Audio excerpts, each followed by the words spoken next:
Há várias formas de se viajar: na leitura, na música, a pé, a cavalo, de carro, de barco, de avião e até mesmo na maionese, como esse carinha aí, ó. Pode ser a trabalho, para visitar alguém ou a lazer. Nesse último caso, a viagem passa a ser considerada como uma atividade de turismo. Então, arrume as malas, pegue seu passaporte ou apenas passe na porta e vamos seguir viagem. Afinal, tá bem quente por aqui.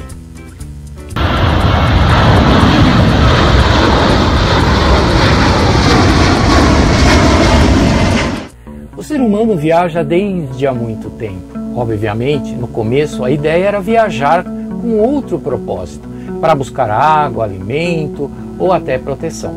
Entretanto, em geral, costuma-se dizer que o ser humano viaja desde o tempo dos homens das cavernas. Bem, sim e não. Primeiro, porque o termo homens das cavernas é inadequado. O homem primitivo do Paleolítico foi assim designado porque a maioria dos artefatos da época e das pinturas rupestres foram encontradas em cavernas. Por sinal, os equívocos populares são muitos, principalmente porque os primeiros estudiosos do século XX, Marcelin Boulay e Arthur Kate, descreviam o homem neandertal como símios. Macacos me mordam, que comparação infeliz!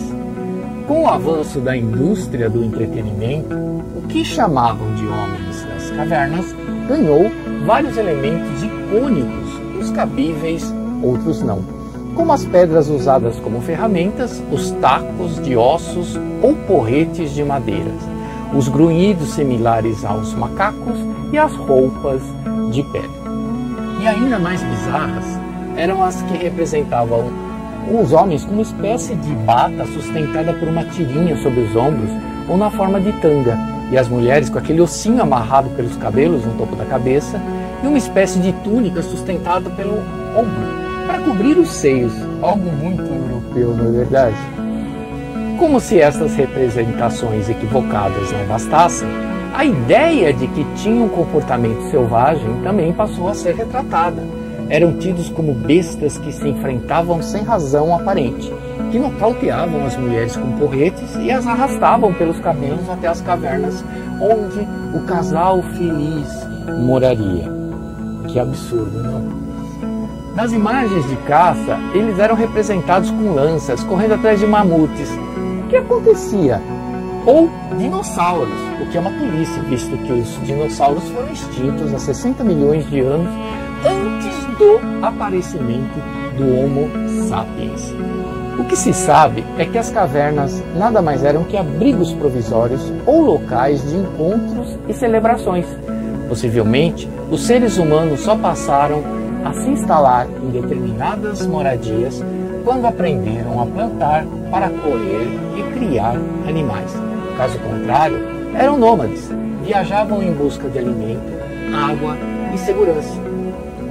De fato, as cavernas não eram também tão abundantes assim para abrigar essas pessoas. Os seres humanos então começaram a criar suas próprias moradas rudimentares, tendas, cabanas rústicas, e ainda hoje o conceito de nômades e moradias simples usadas por povos que mantêm esse hábito, como os berberes e também os tuaregs, que habitam Marrocos, Argélia, Mauritânia, Níger e alguns indígenas brasileiros, ainda estão presentes.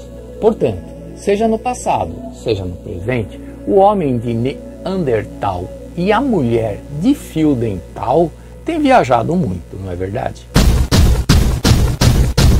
Estima-se que as primeiras migrações humanas tenham ocorrido há 2 milhões de anos, quando o Homo erectus saiu da África e começou sua peregrinação. Depois de algum tempo, eles chegaram a pontos isolados, na Era do Gelo, em locais onde hoje só seria possível cruzar com auxílio de embarcações, pois naquelas áreas o nível do mar era mais baixo. A Era do Gelo ou Era Glacial compreende um período longo no qual a temperatura da superfície da atmosfera da Terra cai consideravelmente, possibilitando a criação e expansão de camadas de gelos continentais e polares. Trata-se de um processo natural e cíclico que se reveza com períodos de efeito de estufa, quando as geleiras desaparecem. No momento, vivemos a área da glaciação quaternária, marcada pela presença de gelo nas regiões polares. A previsão de uma nova era do gelo acontecerá em aproximadamente 50 mil anos. Foi no interior da África que o Homo sapiens, entre 200 e 300 mil anos, partindo da teoria de uma única origem da espécie humana, começou a se dispersar. A saída do continente deu-se a partir da África Oriental para o resto do mundo, que começou há 70 mil anos no sentido da Ásia, passando pelo Oriente Médio e seguindo também para a Oceania. Há 40 mil anos ele entrou na Europa, pelo leste europeu. Há 16 mil anos chegou à América do Norte. Há 14 mil anos a América do Sul. Há 4 mil a Groenlândia e há menos de 2 mil a Polinésia, uma região da Oceania formada por várias ilhas pequenas. Apesar de os egípcios do Antigo Egito se deslocarem por terra, foi pelo Nilo que expandiram sua civilização. Os barcos que usavam eram bastante elaborados. Tinham vela, remos e uma longa vara com a qual conseguiam manobrar a embarcação. Foi pelas margens do rio Nilo e no delta, região em que ele se ramifica antes de chegar ao mar, correspondente às áreas verdes que aparecem neste mapa, que os egípcios construíram várias cidades, exploraram a agricultura e transportaram blocos gigantescos de pedra para suas edificações. Como em boa parte da época dos faraós, os egípcios ainda não conheciam a roda, as primeiras viagens com meios de transportes, que não dependiam de animais, aconteceram com o auxílio de barcos rudimentares feitos com junco.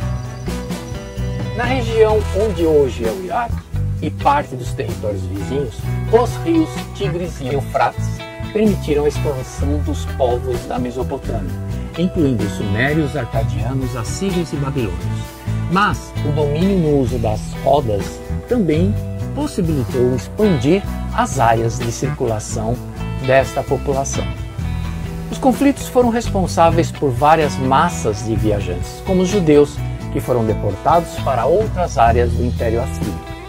As guerras também contribuíram para que vários grupos se deslocassem de um ponto a outro.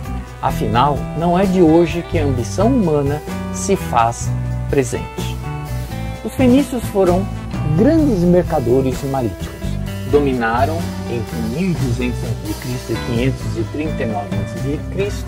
uma extensa área litorânea que se estendia do Oriente Médio e seguia por todo o norte da África e ainda envolvia a bacia do Mar Mediterrâneo. A civilização persa proveio de um grupo nômade que migrou da Ásia Central para a região onde hoje está o Irã. Foi fundada por Ciro o Grande, que expandiu o território persa pela maior parte da Ásia Ocidental e grande parte da Ásia Central. Enquanto isso, na China, as dinastias contribuíram para a expansão humana. A dinastia Qin merece um destaque.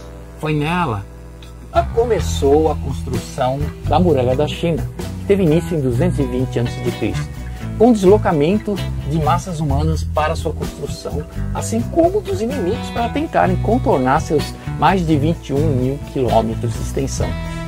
Essas viagens pareciam intermináveis. A civilização hindu também envolveu grandes massas humanas se deslocando por todo o subcontinente indiano. Envolve os atuais territórios da Índia, Paquistão, Bangladesh, Sri Lanka, Nepal e Butão. A imigração e a peregrinação eram práticas comuns, mas as guerras também, como a Batalha de Kurukshetra, descrita em uma página de Mahabharata. Não é Mata Barata, é Mahabharata, um épico indiano que retrata a expansão territorial hindu.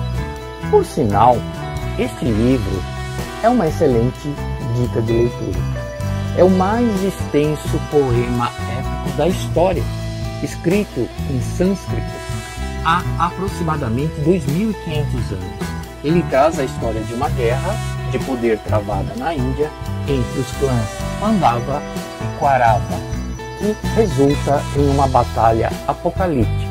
A passagem mais conhecida dessa obra é o Bhagavad Gita, entendido como uma obra religiosa à parte. A civilização cretense, oriunda da migração da Turquia, foi responsável pelo surgimento da civilização minoica, que, em meados do 3º milênio a.C., acabou precedendo ao que costumamos chamar de Grécia Antiga. Estudos apontam que foram os gregos da antiguidade que inventaram o turismo. Eles valorizavam a dedicação às viagens por motivos religiosos, como as visitas aos oráculos, visitas esportivas, tais quais como os Jogos Olímpicos, e para aproveitar o tempo livre, algo que não era comum em outras civilizações, que costumeiramente só viajavam para guerras, migrações, fugas e comércio. Dois grandes clássicos da literatura mundial, por sinal, Ilíada e Odisseia, de Homero, são, na verdade, poemas que retratam grandes viagens. Em Ilíada, a história gira em torno da Guerra de Troia e dos eventos que cercaram o conflito, em especial dos feitos de Aquiles, o grande herói grego. A Odisseia, por sua vez, traz a história de Odisseu, ou Ulisses, que parte de Ítaca, uma ilha grega, e vai a Troia, local que hoje faz parte da Turquia. E após participar de 10 longos anos de uma guerra entre gregos e troianos, retorna para casa pelo mar, em uma viagem turbulenta que dura 17 anos, período em que passa por provações, lida com a fúria dos deuses, enfrenta criaturas míticas e conhece locais fascinantes. Já diz o ditado, todos os caminhos levam a Roma.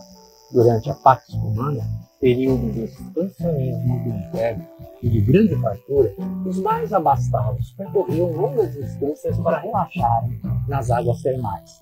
Viajavam para assistir eventos como os que aconteciam no Coliseu ou em teatro, e iam para uma espécie de colônia de férias à beira-mar.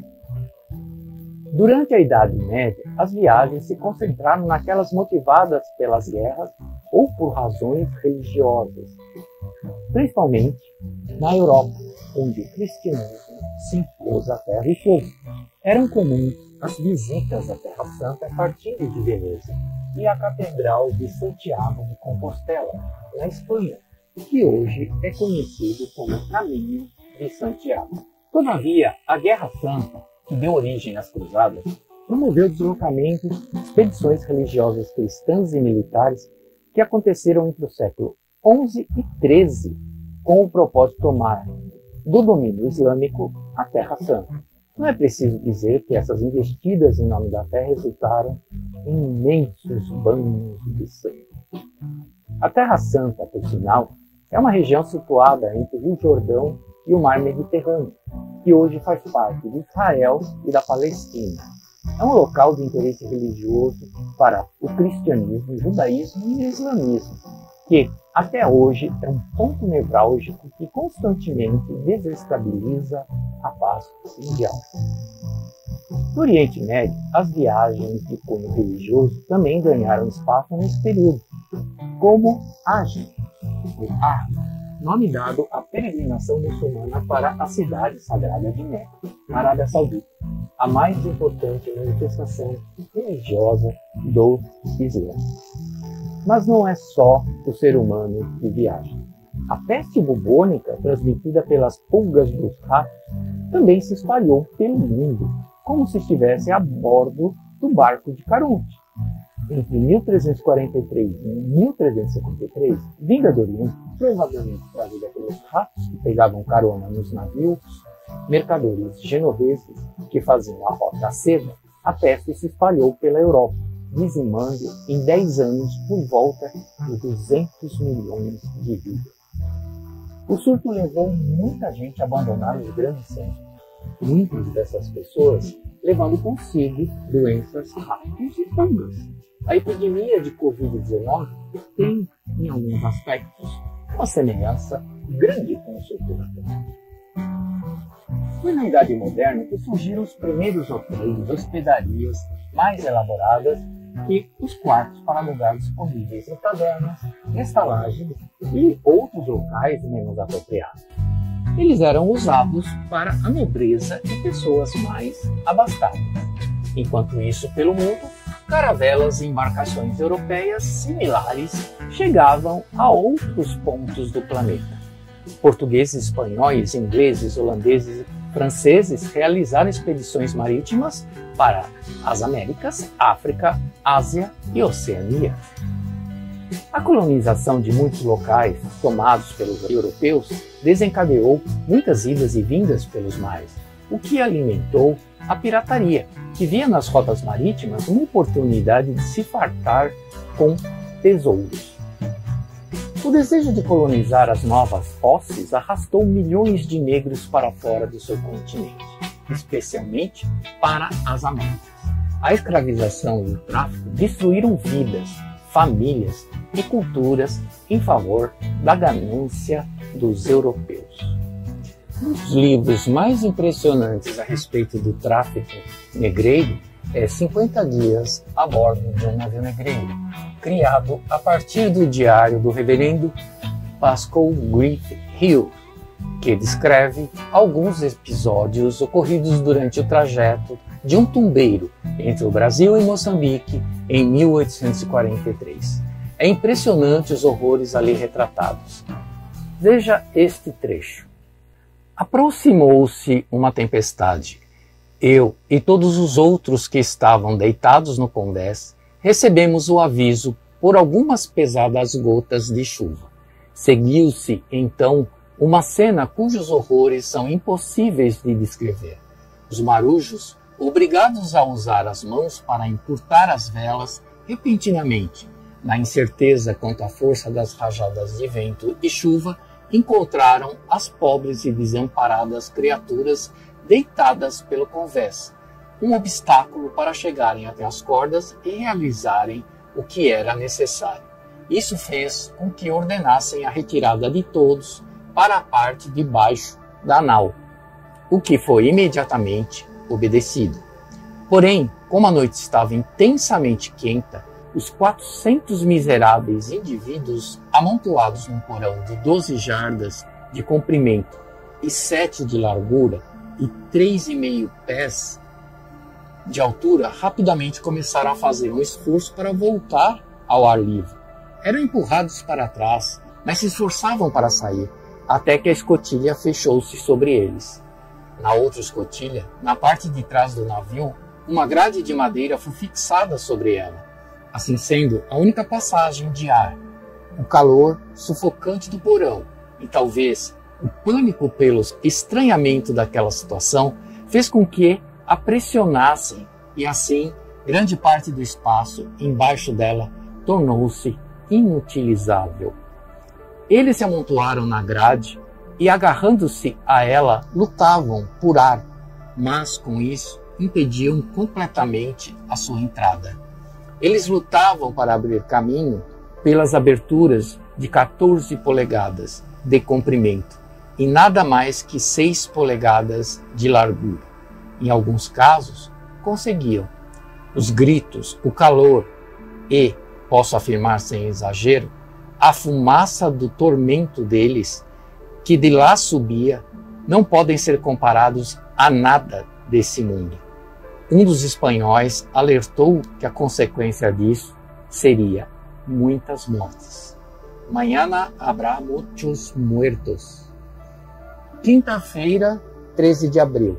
A previsão do espanhol, feita ontem à noite, foi lamentavelmente confirmada pela manhã.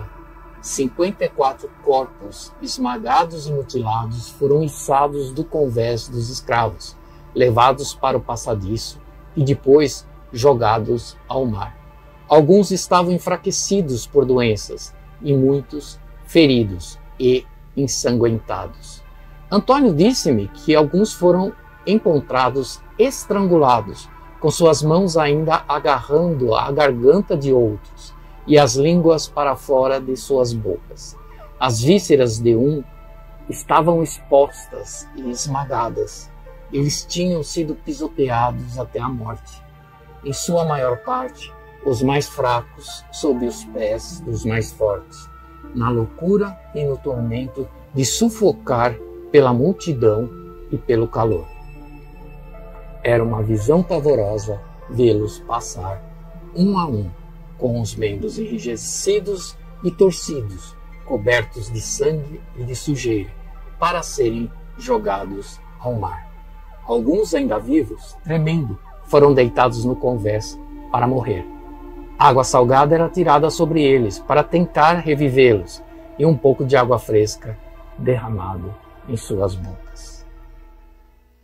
Mas o deslocamento pela América não se restringiu ao litoral do Novo Mundo ou ao tráfico negreiro. Nos Estados Unidos do século XIX, os chamados desbravadores adentraram com suas carruagens em caravanas ao território do norte continental, no sentido oeste, desencadeando conflitos com vários nativos, tal qual vemos nos filmes do Velho Oeste. Um filme que, por sinal, retrata a relação entre o homem branco e os indígenas é O Último dos Moicanos, de 1936, dirigido por George B. Seitz e estrelado por Randolph Scott e Benny Barnes. Vamos assistir a um trecho.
Indians have broken into the fort. They're massacring the garrison. No. Reinforce the guard, Chevalier. Summon the 5th Regiment.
Ladies, Barbara took them.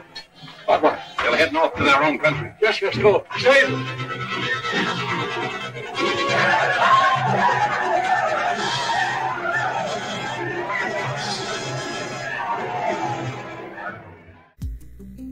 Mas não só com cavalos os territórios a oeste foram colonizados.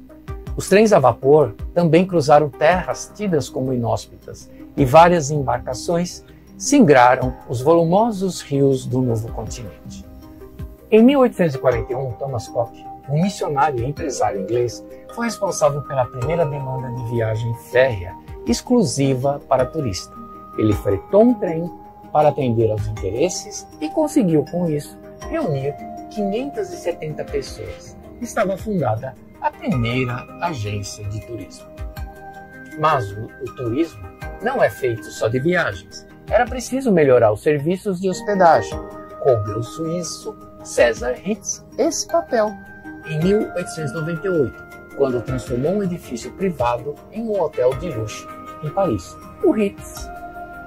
No Brasil, a abolição resultou na chegada de imigrantes de várias partes do mundo, principalmente de países que viviam momentos de instabilidade econômica, como Portugal, Espanha, Itália, Alemanha, Síria, Líbano e Japão. Com a popularização e o barateamento dos automóveis por Henry Ford, graças à linha de produção por ele criada, o gosto pelas viagens a turismo ampliou-se.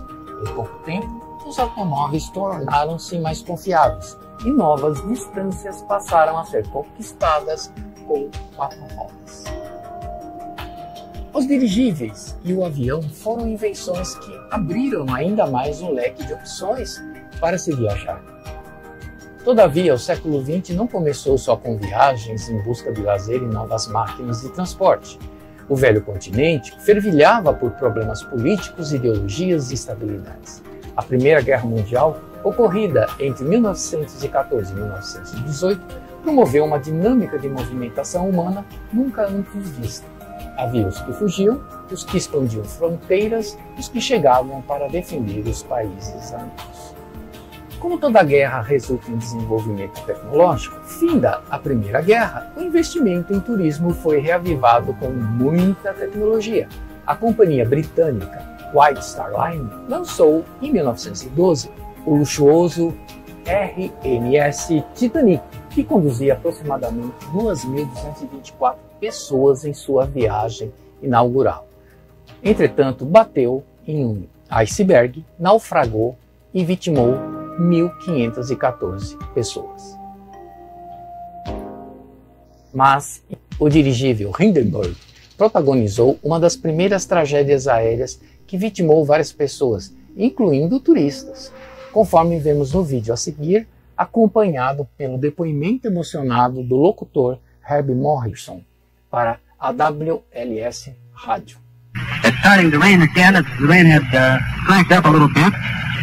The dark motors of the ship are just holding it just enough to keep it from bursting the flame. Get it started, get it started. It's fighting, and it's racing. It's rising terrible. Oh my, get out of the way, please. It's burning, bursting into flames, and it's falling on the mooring fast, and all the folks between us. This is terrible. This is one of the worst catastrophes in the world. Oh, it's like 400 or 500 feet into the sky, and it's a terrific sight. Ladies and gentlemen, the smoke and the flames now, and the flame is rising to the ground, not quite to the mooring mast. Oh, the humanity and all the passengers speeding around here. I told you, I can't even talk to people. There's people out there. I can't talk, ladies and gentlemen. Honest, it's just laying there a massive smoking wreckage. And everybody can hardly breathe and talk and screaming. Lady, I'm sorry. Honestly, I can hardly breathe. I'm going to step inside where I cannot breathe. Tell me that's terrible. I can't. Listen, folks, I'm going to have to stop for a minute because I'm on the voices. The worst thing I've ever witnessed. A Segunda Guerra Mundial aconteceu entre 1939 e 1945. Nessa época, grandes massas populacionais se deslocaram pelos mesmos motivos da Primeira Guerra. A grande diferença foi que o número de aviões, navios e outros veículos criados especificamente para confrontos bélicos cresceu em demasia e os deslocamentos se ampliaram muito mais e a guerra ganhou maior dimensão e maior tempo de duração. O turismo ganhou fôlego depois dos anos 1950, após a Segunda Guerra Mundial. A popularização dos carros em escala planetária e o maior número de companhias aéreas e marítimas permitiram um crescimento no setor nunca antes presenciado, inclusive com a multiplicação de companhias de turismo bem mais estruturadas. Foi nesse período que o ser humano realizou feitos extraordinários. O cosmonauta russo Yuri Gagarin conseguiu, em 1961, o feito de ser o primeiro ser humano a viajar para o espaço, a bordo da Vostok 1. Por fim, em 20 de julho de 1969, Neil Armstrong e Buzz Aldrin pisaram na Lua pela primeira vez. Nos anos 1980, a crise do petróleo gerou uma recessão logo sentida entre aqueles que tinham o turismo como fonte de negócio ou de lazer. O panorama se estendeu até os anos 1980, quando o turismo se recuperou e passou a ser principal fonte de renda de alguns países. Mas as oscilações políticas no leste europeu, a partir da queda do Muro de Berlim em 1989, a dissolução da União Soviética, a Guerra da Bósnia e a Guerra do Golfo no início dos anos 90 tiveram impacto negativo no turismo local. Entretanto, em outros pontos do planeta, a demanda foi inversa. A partir dos anos 2000, as oscilações no fluxo de turistas pelo mundo oscilou um pouco, em geral, em decorrência de conflitos pontuais e crises econômicas. Na última década, os países mais visitados do mundo foram, em ordem decrescente, França, Estados Unidos, China, Espanha, Itália, Reino Unido, Turquia, Alemanha, Malásia e México. Como se vê, o Brasil não está entre os 10 países que mais recebem turistas. Estima-se que a demanda seja 14 vezes menor que a da França. Ou seja, enquanto os franceses recebem algo em torno de 77 milhões de turistas por ano, o Brasil acolhe apenas 5,5 milhões, o que é 4 vezes menos que o México. Mas, para falar sobre deslocamentos humanos e sobre o turismo como uma escola viva, entrevistaremos o professor Evanir Pena, alguém que tem muito a nos ensinar a respeito dos benefícios de viajar por lazer. Por favor, Evanir, apresente-se. Olá, sou o professor Evanir Batista Pena. Estou com um plano de fundo aqui com um quadro do Ayrton Marinho, uma xilogravura. Ayrton Marinho, xilogravurista, um artista lá do Maranhão. E o título dela, bem colorido inclusive, é Procissão de São Pedro. Eu me autodefino como caipira, taurino e professor. Eu nasci na cidade de Franca, vivi uma parte da minha vida lá, até os 20 anos, depois vim para Guarulhos. Desde então, né, tenho 53 anos hoje, estou morando aqui na região metropolitana de São Paulo. E desde a década de 90, início de 90, eu sou professor. Me formei em estudos sociais, inclusive nem existe mais, né? Com licenciatura plena em geografia e licenciatura plena em história. Então, eu me defino como geógrafo e historiador também. Eu sou apaixonado pela história da minha cidade, que é Franca. E quando vim para Guarulhos, também me apaixonei pela história de Guarulhos. E hoje eu desenvolvo um projeto independente chamado Visite e Conheça Guarulhos, que tem o objetivo de divulgar as coisas da cidade, divulgar história, divulgar eventos, divulgar o nosso patrimônio material, imaterial, patrimônio ambiental. Guarulhos é uma cidade muito rica em questões ambientais. Um terço da cidade ainda é composta por Mata Atlântica. Isso me fascina, né? Uma das maiores cidades do país ainda tem uma parte do seu território, do seu município, composto por mata. E me preocupa muito a preservação, não só a preservação ambiental, como também a preservação de tudo que o Guarulhos produziu em todos esses anos de crescimento, que foi a base das suas origens indígenas, depois negras, depois vieram imigrantes e, por fim, deu uma sustância à mesma cidade, né? que são os migrantes que vieram principalmente de todas as áreas do Brasil, mas principalmente do Nordeste brasileiro. Então eu sou encantado pela história da cidade de Guarulhos, escrevo sobre isso, tenho esse projeto que é o Visite e Conheça Guarulhos, que pode ser acessado pelas redes sociais, Instagram, Facebook, e pretendo continuar.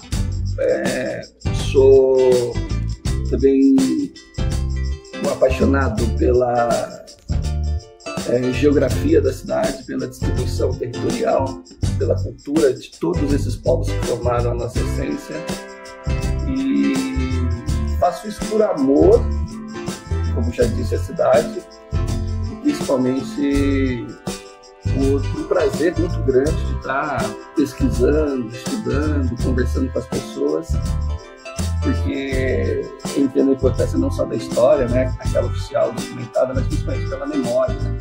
São as pessoas que contam fazeres dos seus antepassados, ou pessoas mais velhas, né, da minha geração, tenho 53 anos, da minha geração acima, né, que viveram também todo esse processo de ocupação da cidade. Então a minha essência é essa, a minha essência é ser um professor, pesquisador, e que desde muito cedo, desde os 16 anos, com mochila nas costas, viajei a maior parte do tempo, né, como mochileiro mesmo, como aquele turista de baixo custo, né, e viajei boa parte do Brasil, conheço também muitos países aí, outros continentes, além do americano. É um prazer estar aqui conversando com vocês por intermédio do Egídio, e espero que conheçam um pouquinho mais aí do meu trabalho, espero que possam gostar um pouquinho daquilo que eu produzo, do meu pensamento, seja uma contribuição positiva para todos vocês. Há quem diga que a geografia é o ato de viajar sem sair do lugar. Todavia, esta ciência humana é bem mais do que um conjunto de informações organizadas em um livro. Ela anda de mãos dadas com a história. Por que a geografia é tão essencial para o entendimento pessoal do indivíduo, do mundo e da sinergia entre ambos? Bom, a geografia ela é uma ciência, assim, relativamente como base empírica, acadêmica, de pontos certos.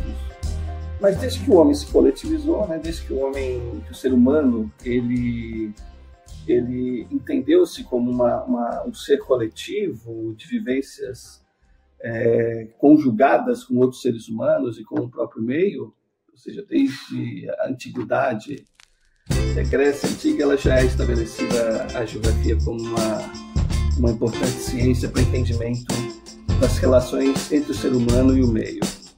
Então, o meio ambiente, o meio produzido pelos próprios seres humanos, né? Então, o meio natural e o meio humanizado. E se for pegar essa noção, essa relação de uma ciência que busca o estudo, o entendimento do lugar onde vivemos, né? Do mundo como um todo, não só próximo da gente, como um mundo distante também, a geografia tem uma relação muito grande com o entendimento, né, de tudo isso. E o geógrafo Milton Santos, baiano, que é professor da USP também, eu, quando estive lá, eu peguei um finalzinho, né, do processo do trabalho do Milton Santos, não fui aluno, mas pude principalmente ter acesso a algumas palestras, e óbvio, né, a gente faz a leitura de tudo que ele produziu. Ele disse que o território, né, a geografia tem um base de teoria do território também, ele também pode ser entendido como um lugar onde a história do homem se realiza a partir da manifestação da sua existência. Ou seja, conhecer o território, ocupá-lo, manifestar-se nele, é a essência do coletivo humano. E a geografia pode ser um dos instrumentos dessa visão de pertencimento, além de uma ferramenta de transformação de muitas realidades, né? Então, nós estudamos geografia na escola. Existe uma matéria acadêmica, né? Existe uma ciência, mas o ser humano, desde que se entendeu como ser coletivo, ele vive a geografia. O conhecimento, o entendimento do local que ele habita, das manifestações que são desenvolvidas nesse lugar, faz com que crie esse conhecimento suficiente para que possa ter essa transformação, para que possa ter essa evolução, que significa uma questão coletiva. E a partir do momento que a gente intensifica esses estudos, intensifica essa compreensão, que não precisa ser só acadêmica, a gente passa a ter esperança, né, a utopia de poder estar vivendo, usando o jargão, né, num mundo melhor. Podendo a gente estar diminuindo todos aqueles problemas que a gente pensa que são deficiências na nossa relação com o meio coletivo, o meio ambiente e as relações que a gente tem sobre ele. Então, na minha visão, a geografia é fundamental, ou como um estudo, academicamente falando, principalmente, né, como entendimento do ser humano quanto ao meio que ele vive, a relação entre o meio e o ser humano. A falta de entendimento do próprio indivíduo em um ambiente é uma das grandes geratrizes da destruição ambiental que presenciamos todos os dias. Não há senso de pertencimento, nem de dependência mútua do indivíduo com o signo no qual vive. Como esta importante sensibilidade pode ser desenvolvida em um cidadão? De que forma a escola e a família devem agir nesse sentido? É muito importante o entendimento que é ser humano. Como nós nos definimos, às vezes, a parte do próprio meio natural, isso faz com que muitos seres humanos, muitas pessoas, não se entendam como parte fundamental de toda essa cadeia que nós definimos como o planeta. Então, o primeiro entendimento muito importante é o sujeito, o cidadão, a pessoa entender-se como também parte da natureza. E não buscar a diferenciação, natureza humana, natureza física. E claro que como base de estudo, né, como base acadêmica, a gente pode criar o que é o meio natural, o que é o meio humano, né? Então, mas isso é uma parte apenas de entendimento. O ser humano é assim.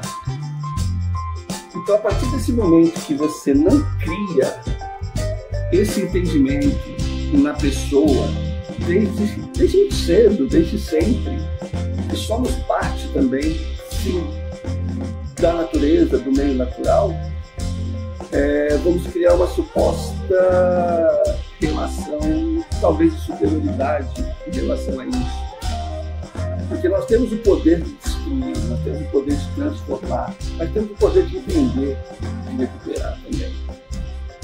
Então, algo muito importante é isso que foi destacado, a sensibilidade de entender que nós fazemos parte de tudo isso.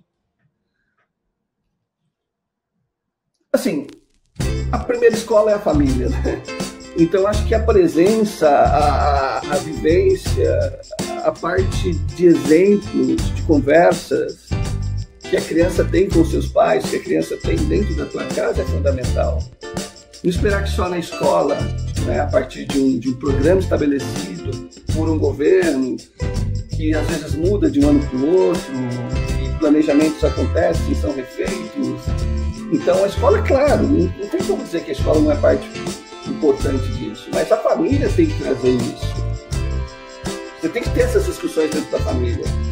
Do quanto é importante entendermos que certos procedimentos nossos do dia a dia, eles acabam afetando também o todo. É aquela história do fogo na floresta, os animais fugindo, e um passarinho com uma gotinha d'água no bico.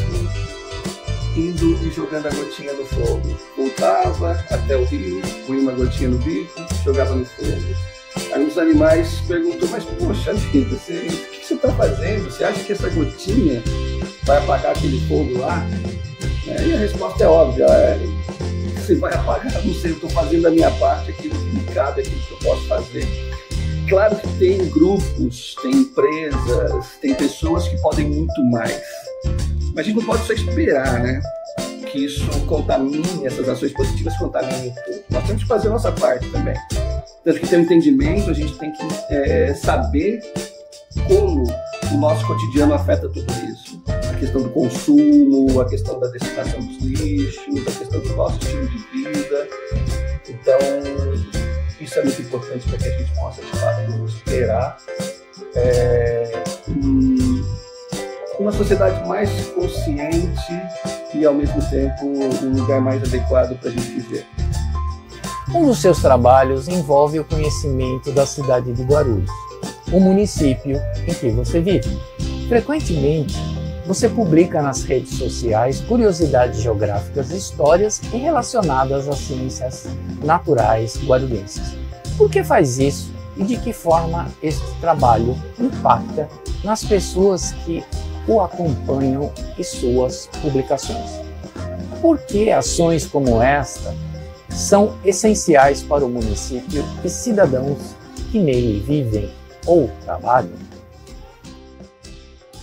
Desde que me entendo por professor na rede pública, na rede particular de ensino, independente do sistema, né, do planejamento do sistema, eu sempre inseri nas minhas aulas, em todos os níveis de ensino fundamental, médio, a importância do aluno, da criança, do adolescente, ele conhecer o espaço que ele vive, conhecer o seu bairro, conhecer o entorno da escola, conhecer a cidade, né, que ele mora, conhecer os lugares que ele frequenta nessa cidade, como essa cidade está inserida dentro de algo maior, no caso da região metropolitana, né, de São Paulo, estado, país, etc. Então isso sempre foi meu. E nesses últimos anos eu tive a oportunidade de sistematizar tudo isso dentro de um projeto que eu chamo de Visite e Conheça Guarulhos. Eu vou ser Guarulhos, né? Visite e Conheça, abrevia aí para VC, eu vou ser Guarulhos, mostrando que é muito importante para toda pessoa, tá? Isso, independente do local onde vive, onde mora, que ele conhecer bem onde ele estabelece as suas relações, tanto relações pessoais quanto relações profissionais. Isso sempre foi muito evidente. Uma pessoa que mora no campo, enquanto a gente via no país rural, há 100 anos atrás, a gente conhecia muito bem de onde vinha a água, o tipo de solo, os animais que coabitavam com ele, e trazendo isso para a nossa realidade agora, né, já uma sociedade urbana, mais de 90% dos brasileiros vivem na cidade, e nós vivemos, né, eu vivo aqui numa cidade muito grande, que é Guarulhos, então entender o que é Guarulhos é muito importante. Em primeiro lugar, para que crie, né, um certo empoderamento, usando uma palavra de moda aí. Porque muitas vezes o guarulhense ele tinha um sentimento de vira-lata, achando que Guarulhos era uma cidade dormitório, estava sempre à margem de São Paulo, óbvio, uma cidade muito maior, né, cosmopolita.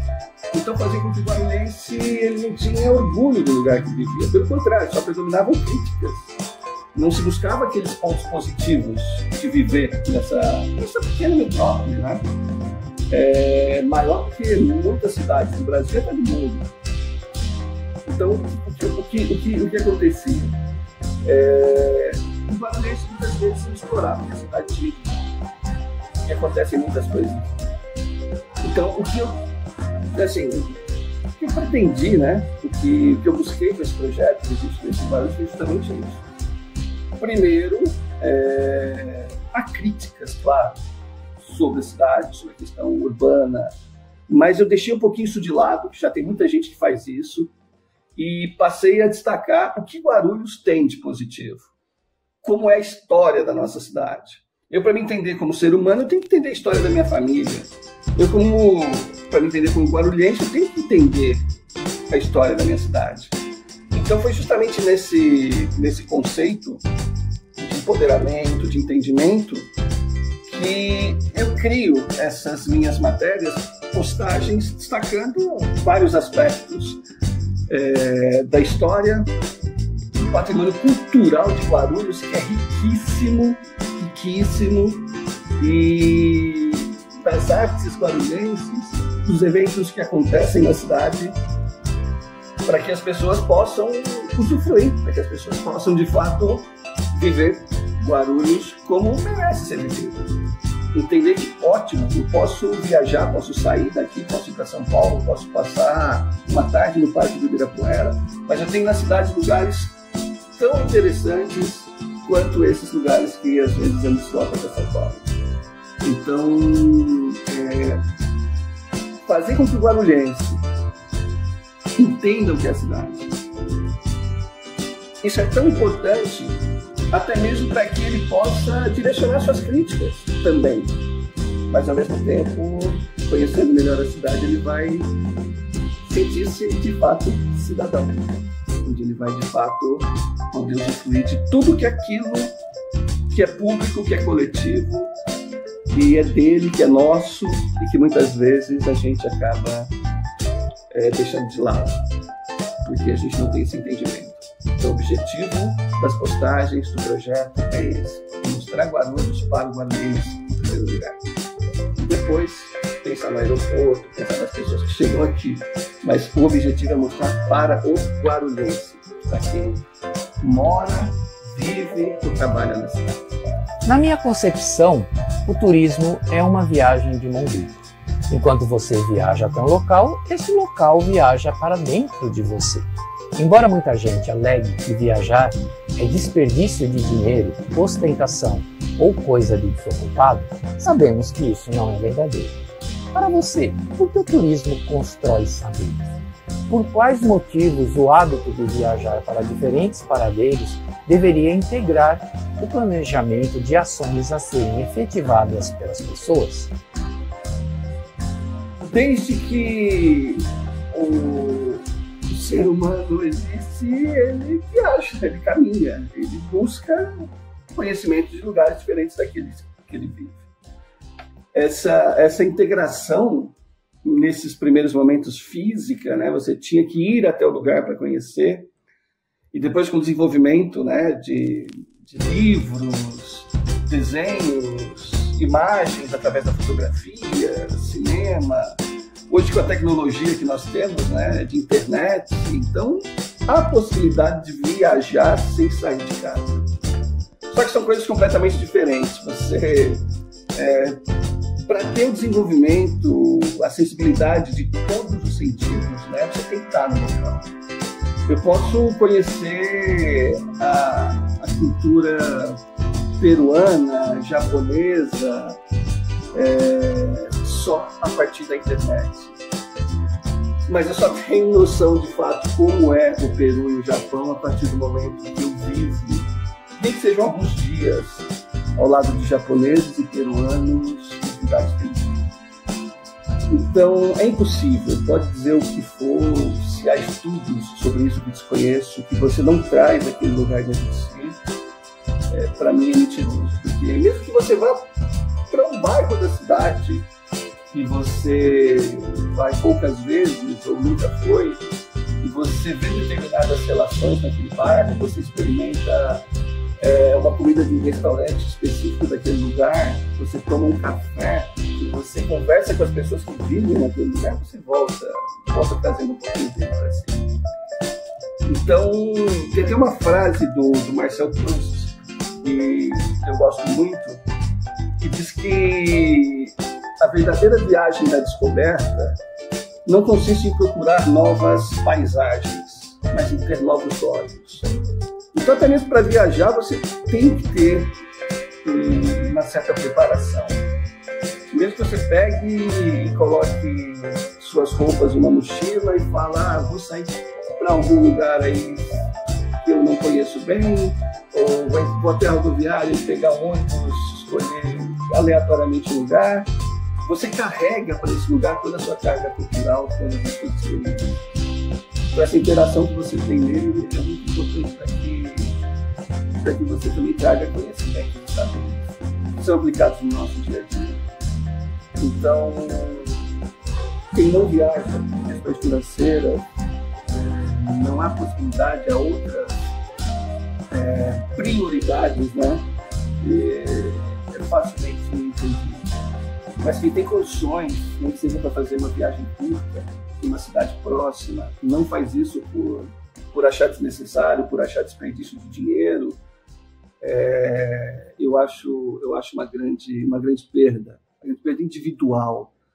E desde cedo, os meus pais também, fui criado numa família muito pobre, e família de trabalhadores, né? Não tive carências, felizmente, graves, mas era tudo muito contado. Mas sempre a gente fazia nossas viagens. Meus pais sempre iam para sítios de parentes, eu passava férias na casa do meu avô aqui em Guarulhos. Eu sempre tive na minha vida mostrado para os meus pais a importância de estar saindo e estar entendendo as necessidades que a gente faz. Então, viajar é humano. Informar-se, buscar novas realidades, interagir com diferentes maneiras de pensar é humano, não adianta. Isso não é só a questão do lazer, a questão apenas de descanso, é principalmente uma noção de um sentimento de autoconhecimento. A gente busca na viagem, sim, muitas vezes conhecer o local, mas nos conhecemos melhor também a partir do momento que a gente se entende como parte integrante do coletivo.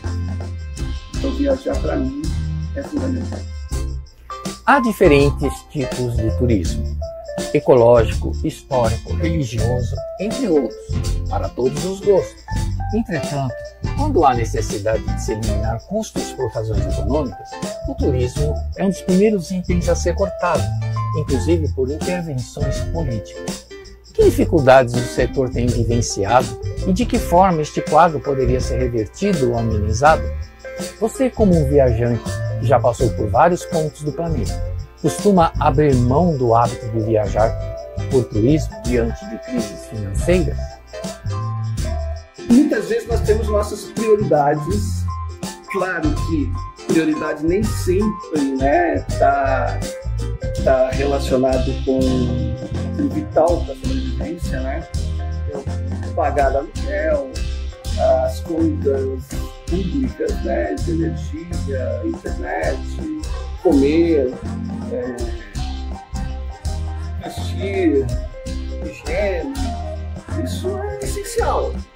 E muitas vezes as prioridades, claro, incluem isso, né?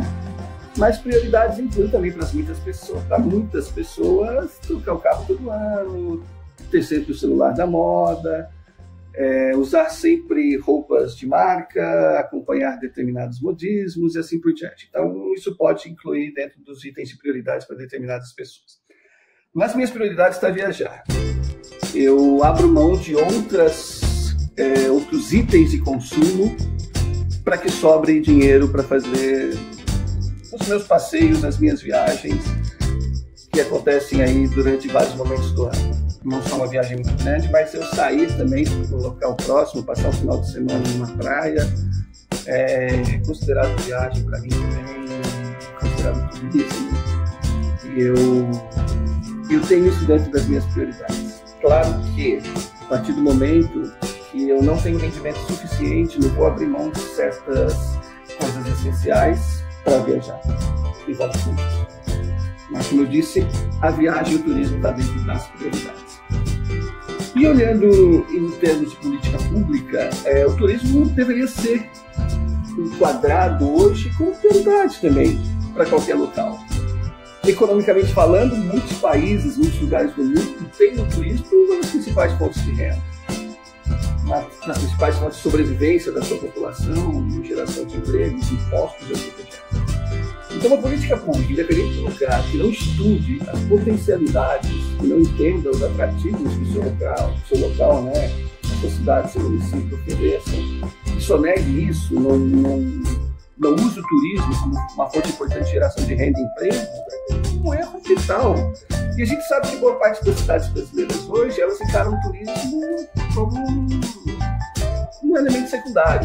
Muitas delas, inclusive, nem dão status ao turismo de secretaria, são departamentos. Eu sou conselheiro hoje de cultura, né? Conselho Municipal de Turismo de Guarulhos, e estou presente em muitas discussões em relação a esse tema na cidade. E mesmo com toda a importância que um aeroporto, né, internacional traz para qualquer local, a gente percebe que o turismo ainda é colocado no segundo plano, em termos de valores, né, destinados ao seu desenvolvimento, estudos, como o mesmo colocou, aparecem certas crises financeiras. Claro que se você falar em saúde, educação, segurança, mas tudo tem o seu orçamento. E o turismo ele pode gerar importante renda para a cidade, para aquele lugar. Então, eu acho que o turismo tem que ser encarado de maneira diferente, não só pelo indivíduo. O turismo não é só lazer, o turismo não é só espairecimento, né? O turismo é uma fonte importante, uma fonte econômica importante para qualquer local. Geração, como eu disse, de renda, geração de empregos, e ele tem que ser encarado de maneira diferente do que é encarado em muitos lugares. Eu acho que a partir do momento que as cidades entendam isso, que os poderes, né, eles entendam de fato que o turismo é importante como gerador de renda e precisa ter um investimento para que ele melhore ainda mais, eu acho que o Brasil ele vai conseguir obter um rendimento muito maior comparado a países com atrativos ambientais, culturais, históricos bem menores que o nosso, que lucram e que vivem muito mais do que o Brasil. Então, é uma questão não só de entendimento individual, como também de política pública. Precisa melhorar isso. Obrigado por esta interessante entrevista, meu amigo. Aproveite para fazer a divulgação de seus novos trabalhos e projetos. Agradeço muito o convite por parte do Egídio, um amigo que conheço já há décadas, admiro muito o seu trabalho. Um grande escritor, um grande professor, um grande ser humano. E agradeço também a TV Humana por poder estar mostrando um pouquinho do meu trabalho, um pouquinho das minhas ideias. E quem quiser me conhecer um pouquinho mais, entra lá nas minhas redes sociais. O arroba é o vc.guarulhos do Instagram. No Facebook eu tenho o grupo Visite e Conheça Guarulhos.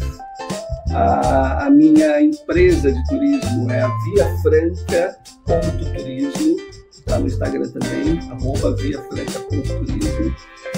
E prazer também receber na minha página pessoal, arroba Evanir Pena, com 2 N's, na bio. E muitos projetos estão pensados já para esse triênio, meu planejamento é trienal. E fiz isso agora no começo de 2024. Vão surgir livros sobre a história de Guarulhos, sobre pessoas de Guarulhos. A gente está fazendo um documentário de um projeto que eu participo também, que é o Pico do Robin, que é uma galeria de grafite, né? Uma galeria a céu aberto, uma viela que foi recuperada do uso de arte, né? Street art, grafite, fica aqui em Guarulhos. Quem quiser seguir também, arroba b.do.robin. Será muito bem recebido lá, um lugar muito, muito gostoso, com mais de 100 artes, principalmente de grafiteiros aqui da região, meninos, meninas que fazem uso da tinta do spray como forma de expressão, muito legal mesmo. A gente está planejando algumas caminhadas e tours por Guarulhos e São Paulo, através da minha agência. Pertenço à APA, Associação dos Amigos do Patrimônio e Arquivo Histórico de Guarulhos. A gente é bem atuante em termos de caminhadas e de conhecimento da cidade. Então fica todo mundo convidado a entrar um pouquinho nessas redes sociais entender um pouquinho do que é Guarulhos também, mesmo que você more bem distante. Quem sabe algum dia você vem aqui experimentar um pouco da nossa cultura, gastronomia, de todos os pontos que a cidade pode oferecer a você e a sua família. Pois bem, amigos, assim concluímos mais um programa. Conto com vocês no próximo e até mais.